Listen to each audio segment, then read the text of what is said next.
Hey guys, Skinny White Kid Review here, and today we're going to be looking at the 5th Drake album / playlist, More Life. Going into this album, I did not expect much. Drake is constantly adding on to his discography, really valuing quantity over quality in many cases, and many of his past mixtapes and albums have been not my favorites in the world.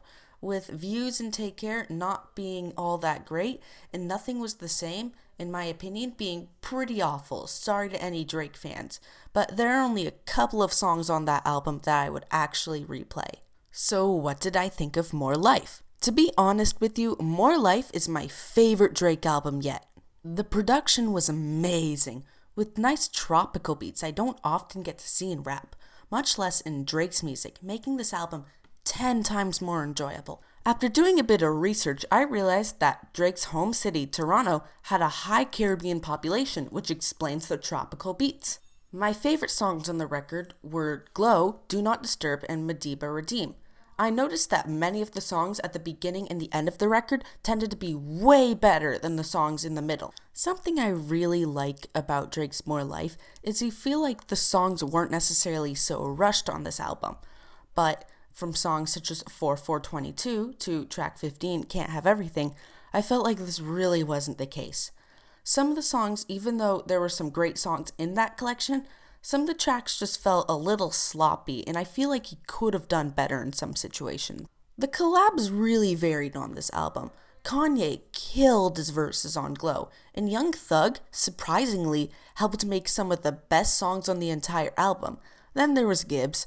I'm sorry, I just didn't really feel Gibbs.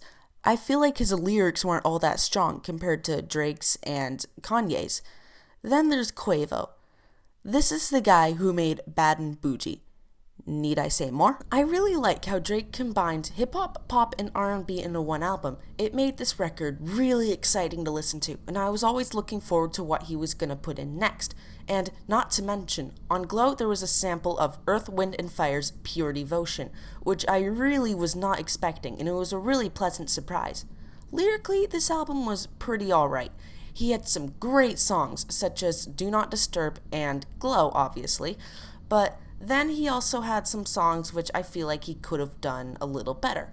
I was able to forgive songs such as Fake Love and Passion Fruit because they were just supposed to be fun, catchy songs I could dance to. They knew what they were and they weren't trying to be anything more. A common theme I found throughout this album was that Drake feels targeted and alienated from fame. He's just a normal guy who suddenly got famous and now is having all these troubles, which is very relatable. This type of quality he put into his music makes him look like a real person, not just some rapper who is all the way at the top. It makes it so much better to listen to, and ultimately, it increased the rating I'm giving this album by a ton. Drake mentions his themes when he says that he would give us the summary in 2018 to all his problems, and how he was a very frustrated and angry man when he was writing his last album, Views. Of course, talking about how he would give us the summary in 2018 was one of the last lines in the entire album, and it personally left me feeling very satisfied with what I was listening to. One final point I feel like I need to bring up is that these songs were memorable, which is one of the most important parts when you think about it.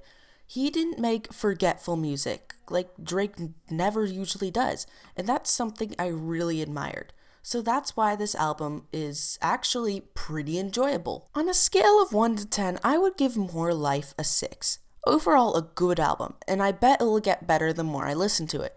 But it still wasn't perfect. Drake has much room for improvement, which I'm really glad, and I'm excited to see him improve in the future. So what did you think of More Life? Comment below to make your opinion heard, and don't forget to like and subscribe if you enjoyed this video. This is Skinny White Kid Review, and thanks for watching.